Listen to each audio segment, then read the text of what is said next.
Hello friends, السلام علیکم۔ آج کی ویڈیو میں جس خواب کے بارے میں آپ کو بتاؤں گا وہ ہے خواب میں پرندہ دیکھنا۔ خواب میں پرندہ دیکھنے کی کیا تعبیر ہے؟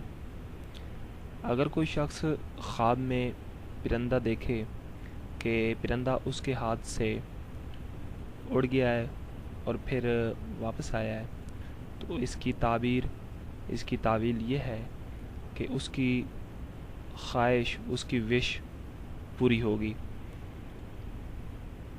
جو بھی وہ خواہش رکھتا ہے اس کی دلی مراد پوری ہوگی۔ اور اگر پرندہ اڑ گیا ہے، صرف اڑ گیا ہے، یعنی کہ واپس نہیں آیا، صرف اڑ گیا ہے، تو اس کی تعویل یہ ہے کہ اس کو مالی نقصان ہوگا۔ یہ تھا جی آج کا خواب۔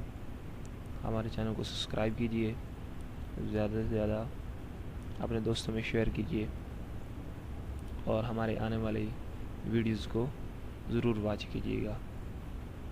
تھینک یو، اللہ حافظ۔